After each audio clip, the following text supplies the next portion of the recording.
지금 읽은 16절에 보면 나오는 등장인물이 여로보암이죠. 이 여로보암 이야기가 이제 앞에서부터 나옵니다. 그가 나오는 이야기가 12장부터 나오는데요. 12장 25절부터 오늘 본문까지는 여로보암이 왕이 된 후로 죽기까지 이야기가 나오는 겁니다. 그러니까 여로보암이 주인공으로 등장하는 것이죠. 그 여로보암이 왕으로서 통치하던 기간은 22년입니다. 22년 동안 그가 왕으로서 역할을 하는데, 하나님은 그가 왕으로 일하는 동안에 하나님이 악한 왕이 아니라 바른 길을 가기 위해서 하나님은 여러 번 그에게 그런 기회를 주었습니다. 그래서 그 기회를 줄 때 누구를 등장시키냐면 사람을 등장시켜요. 어떤 사람이냐면 선지자를 등장시킵니다. 그래서 여로보암 앞에는 그 선지자들이 등장하는 것을 볼 수 있어요. 여로보암이 왕이 되기 전에는 아히야 선지자를 통해서 내가 왕이 되게 될 것이다 라는 것을 이야기해 주죠. 그래서 그가 솔로몬으로부터 탄압을 받고 어려움을 겪고 애굽으로 피신해 가 있었지만, 그러나 그는 그 전에 아히야 선지자를 통해서 왕이 될 것을 들었습니다. 자, 그렇게 하나님의 소명에 의해서 왕이 된 여로보암이지만, 그가 왕이 된 이후에 그가 행하는 행동을 보면 산당을 짓고 그리고 우상 숭배를 했습니다. 그러니까 그의 통치라고 하는 것은 정말로 다윗과 대조되는 그런 반대의 길을 갔었죠. 자, 그러고 이제 그가 베델에서 우상 숭배를 할 때 등장한 인물이 있죠. 그 사람이 누구죠? 이름은 밝히지 않지만 하나님의 사람이라고 불리는 선지자가 등장합니다. 그 선지자가 유다로부터 여로보암에게 와서 그가 산당에서 우상에게 제사하는 것을 보고 그에게 경고의 말을 합니다. 그리고 그의 문제점을 지적하죠. 하지만 그 말을 받아들이지 않는 여로보암은 그를 향해서 그냥 손을 뻗치다가 그 손이 마비되는 일이 있었죠. 그 마비될 때 자기의 몸에 이상이 오니까 그 하나님의 사람에게 기도해달라 해가지고 그 팔이 마비가 풀리고, 그리고 그에게 같이 가서 떡과 물을 마시자, 식사를 하자. 그랬더니 그 사람이 하나님의 말씀대로 그가 요구했던 것을 다 거절했다. 그리고 다른 길로 갔다라는 말이 이제 앞에 나옵니다. 자, 이 사람은 하나님의 사람이라는 것을 강조했어요. 그런데 우리가 이전 토요일과 주일날 본문을 건너뛰었는데 그 내용을 보면 이 하나님의 사람이라고 하는 그 사람에 대한 내용이 나옵니다. 그 사람이 이전 자기 길을 가고 있을 때 베델에 늙은 선지자 한 사람이 등장합니다. 그 사람이 자기 아들로부터 그가 어떤 길로 갔다는 이야기를 듣고 그를 따라가죠. 따라가서 그를 만난 다음에 그가 이제 그를에게 이야기합니다. 뭐라고 얘기하냐면 나와 함께 떡과 물을 마시자. 뭐를 먹게 하겠다. 그러니까 이 하나님의 사람이 아주 완강하게 그 여로보암에게 했던 것처럼 하나님의 말씀에 그러지 말라 그래서 내가 그럴 수 없다. 그러니까 이 늙은 선지자가 하는 말이 너만 선지자냐? 나도 선지자다.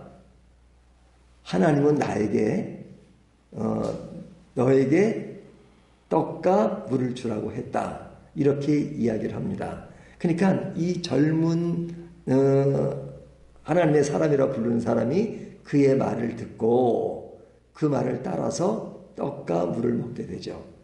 그런 결과 어떻게 됐느냐? 그는 이제 사자에 물려서 죽게 되는 내용이 이제 앞에 있었습니다. 자, 이 사람이 사자에 물렸지만 그 사자는 그 사람과 그 옆에 나귀가 있었는데 그거는 전혀 물지 않고 그 사람만 죽인 사건이 나옵니다. 이 사건을 본 늙은 선자는 그것을 보고 깨달았어요. 그리고 그 전에 하나님이 말씀하신 것이 있었어요. 그래서 이 사람이 자기가 그 하나님의 사람이라고 하는 것을 속인 거잖아요. 자기가 하나님의 그 말씀하셨다 해가지고 물과 떡을 먹자고 한 것은 속인 거였단 말이죠. 그러니까 이 하나님의 사람이라고 하는 것은 거기에 속은 거죠. 근데 이 늙은 선자가 그것을 깨닫고 하나님께 회개하고 그를 장사를 잘 지내주고 그리고 자기가 죽으면 그와 함께 묻어달라 하는 그런 이야기를 하는 것으로서 그가 회개했다는 내용을 앞에서 하고 있습니다. 자, 그렇다면 이 하나님의 사람이라고 불리는 사람이 그렇게 죽은 것이 너무너무 허무하게 느껴지잖아요. 하나님의 사람으로서 그가 여러분에게 그렇게 강경하게 하나님의 말씀을 전했던 사람이 늙은 선자의 속임수에 넘어가서 그의 인생이 죽음으로 마치는 그것이 우리에게 좀 슬픔으로 다가오죠. 그리고 이 사람의 그런 하나님의 사람이라고 불렸던 사람이 이렇게 죽는 것에 대해서 우리는 좀 더 이상한 그런 이해되지 않는 그런 것을 느낄 수가 있습니다. 그런데 여로보암 이야기가 조금 전에 말씀드린 것처럼 몇 장에서 나온다고요? 12장, 13장, 14장에서 나오는데 이런 여로보암의 이야기를 하는 곳에 왜 성경을 기록한 기자는 이 두 사람을 삽입했을까? 넣었을까? 하는 겁니다. 이 늙은 선자와 하나님의 사람에 대한 이야기를 넣었을까? 그것은 뭐냐면 이 13장, 14장이 강조하는 것은 하나님의 말씀을 강조합니다. 그래서 하나님의 말씀장이라고 할 수 있어요. 하나님의 말씀이 얼마나 중요하다 하는 것을 강조하죠. 말씀이 중요하다는 것은 뭐예요? 하나님의 말씀을 듣고 순종하는 것이 얼마나 중요한가 하는 것을 우리에게 알려주죠. 하나님의 사람이 본의 아니게 하나님을 빙자한 사람에게 속았다 할지라도 그는 흔들림이 없어야 된다 하는 것을 보여주는 거죠. 그러니까 이 사람이 흔들렸어요. 그래서 죽었어요. 하지만 그의 삶의 모습 속에서 하나님의 말씀이 중요하다는 것을 강조하고 그가 흔들렸고 본의 아니게 그렇게 되었지만 하나님의 말씀은 매우 매우 중요하고 흔들리지 말아야 한다 하는 것을 전제하고 있는 거죠. 하지만 그가 흔들리고 넘어지긴 했지만 그가 했던 이야기 중엔 무엇을 예언했죠? 요시야 왕에 대한 예언을 했잖아요. 그래서 요시야 왕이 개혁을 할 것이다 하는 것을 예언했는데 열왕기하 23장으로 넘어가면 요시야 왕에 대한 기록이 있습니다. 23장 15절부터 18절까지를 보면 요시야 왕이 개혁을 하게 되죠. 개혁을 할 때 그 개혁하는 그 내용을 기록한 같은 저자죠. 저자는 뭐라고 말하냐면 요시야 왕이 하나님의 사람이 전한 대로 요시야 왕이 그 일을 행했다라고 말을 합니다. 그러니까 그가 개혁을 한 것에 대한 누구를 거론해요? 사자에게 죽은 그 하나님의 사람에 대한 이야기를 하고 있죠. 그러니까 그가 결정적인 순간에 넘어지긴 했지만 그의 전한 말씀은 살아있는 거죠. 그 살아있는 그 말씀이 있고 그리고 그가 하나님의 사람이라고 불리는 그 칭호가 유지되는 것을 볼 수 있어요. 그러니까 하나님의 사람이라는 것과 그가 전한 그 말씀은 그대로 살아있어요. 그러니까 그의 죽음보다도 강조되는 것은 그가 전한 말씀은 여전히 살아있는 거죠. 그가 그렇게 행한 것은 너무 불행한 일이에요. 하지만 그 불행한 일로 죽었지만은 성경 자체가 죽은 자체로 마무리를 하지, 그의 죽음은 너무너무 그 말씀을 이탈하고 타락하고 범죄했다는 것을 강조점을 두지 않아요. 그 죽은 자체는 그가 그 유혹에 넘어간 것은 분명한 사실이에요. 하지만 그럼에도 불구하고 그가 전한 메시지와 그가 그로 인해서 그 늙은 선지자가 회개하고 돌아오는 그 일 자체는 그대로 남아있단 말이죠.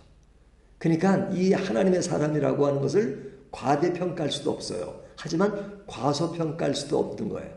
그 사람에게 집중하기보다는 그 말씀의 강조점을 열왕기상 13장, 14장이 하는 겁니다. 그러면서 그 안에 메시지가 뭐냐? 우리들에게 주는 메시지는 우리가 아무리 하나님의 사람이라고 하더라도 그런 자기 본의 아니게 속은 것이지만 그렇다 하더라도 그러지 말아야 할 것을 알려주고 있습니다. 그리고 그 늙은 선지자가 그 하나님의 사람을 속이고 그리고 회개하고 돌아온 것에 대한 그 모습을 누구에게 반영하고 있냐면 여로보암에게 반영하고 있는 겁니다. 왜? 강조점이 지금 여로보암의 이야기니까요. 그러니까 여로보암이 보아야 될 것은 늙은 선지자가 속였지만 회개하고 돌아오는 그 모습. 그것은 누구의 이야기가 되어야 되는 거예요? 여로보암의 이야기가 되는 거죠. 여로보암이 하나님의 말씀을 듣고 왕이 되었어요. 하지만 타락했어요. 타락한 그 시점에 있다 하더라도 다시 그것에서 회개하고 돌아오면 용서받을 수 있고 그 하나님이 그를 통해서 견고하게 하시겠다는 그 약속이 이어갈 수 있다는 것을 보여주는 겁니다. 그리고 그가 소명을 받고 했지만 그가 어떤 것에 속아서 넘어질 수 있다는 것도 포함하고 있단 말이죠. 그러니까 그에게 등장하는 두 사람의 모습은 여로보암에게 주는 메시지며 그가 그것을 통해서 깨달아야 될 문제라는 것을 보여줍니다. 그런데 여로보암은 그렇지 못한 것을 보여주죠. 이런 맥락에서 이제 오늘 본문이 주어지는 겁니다. 오늘 본문에 나오는 이야기는 뭐냐? 여로보암의 아들이 죽게 되잖아요. 죽게 되니까 그의 아내를 누구에게 보냅니까? 그에게 소명을 이야기했던 아이야 선지자에게 보내잖아요. 근데 그래도 양심의 가책은 있었는지 그 아내인 것을 알리지 않고서 변장을 해서 아이야 선지자에게 갑니다. 근데 아이야는 그때는 나이도 많고 눈이 잘 보이지가 않았어요. 근데 하나님이 알려주셨어요. 여로보암의 아내가 너에게 올 것이다. 그러니까 그에게 이렇게 하라고 말씀하셨어요. 그러니까 변장을 하고 온 그 여로보암 아내가 들어올 때 여로보암의 아내라는 것을 말하죠. 그리고 하나님이 여로보암에게 그 행할 그 일들을 쫙 이야기합니다. 너의 가문에 이런 일이가 너희 남자들은 다 묘비에도 들어가지 못고 죽게 될 것이다 하는 그 이야기하고 너의 그것으로 통해서 이스라엘이 망하게 될 것이다는 그 여러 가지 이야기를 하잖아요. 자, 그것을 통해서 하나님의 말씀을 이탈했을 때 벌어지는 그 심판이 얼마나 무서운 것인가 하는 것을 보여줍니다. 그러면서 주는 메시지가 또 하나 있는 거예요. 여로보암에게 지금 두 사람의 등장을 통해서 메시지를 주었다면 또 아이야 선지자를 통해서 주는 메시지가 있는 것이죠. 그것은 뭐예요? 아이야 선지자는 이미 눈으로 볼 수 없는 그런 눈이 침침한 그런 가운데 육신의 눈은 어두웠지만 하나님의 말씀을 듣고 누구보다도 정확하게 변장한 여로보암의 아내를 알아보고 그에게 하나님의 말씀으로 경고했던 그런 영적인 충만함, 비록 인간으로서 보는 눈은 허약해졌지만 그런 강한 하나님의 눈을 가지고 이야기했던 그 선지자의 이야기를 통해서 여로보암은 육신은 건강할지 모르지만 그러나 그의 어두운 눈 그리고 그냥 아들의 죽음만을 안타깝게 생각하면서 그냥 찾아왔던 그 아내에게 주는 메시지가 너무 강렬하죠. 육신의 눈보다도 영적인 눈이 중요하고 하나님의 말씀이 얼마나 중요한가 하는 것을 말씀해 주고 있습니다. 자, 그렇다면 이 말씀이 우리에게 주는 교훈이 무엇일까요? 우리가 늘 강조하는 것이 말씀이잖아요. 말씀이라고 하는 것은 신앙생활의 한 장르고 그리고 그냥 한 과목이 아니에요. 우리의 신앙이라고 하는 것은 내 길을 내가 가는 것이 아니고 하나님의 뜻을 따라서 가는 겁니다. 하나님이 우리를 만드신 이유가 있고 우리를 살리신 이유가 있고 우리를 이 땅에 보내신 그 이유가 있잖아요. 그 뜻을 알고 사는 거예요. 하나님의 마음을 따라 사는 거죠. 그러려면 뭐가 필요해요? 하나님이 말씀하시는 것을 바로 들어야 되는 것이죠. 그래야 하나님의 뜻도 순종하고 그리고 나를 통해서 일하시는 하나님의 말씀을 따라서 하나님이 원하는 그 길을 갈 수 있는 것이기 때문에 우리의 신앙에 우리 인생의 가장 중요한 것은 하나님의 말씀에 늘 귀를 기울이는 겁니다. 말씀이 사라진 채 내 길을 내가 개척한다, 내가 만들어간다, 인간 자체는 불완전한 존재이기 때문에 그렇게 할 수가 없어요. 그래서 하나님이 우리에게 마음껏 하나님께 기도할 수 있도록 해주시고 말씀을 듣고 그 인도하심을 따라 살 수 있도록 해주신 것이 얼마나 감사한 것입니까?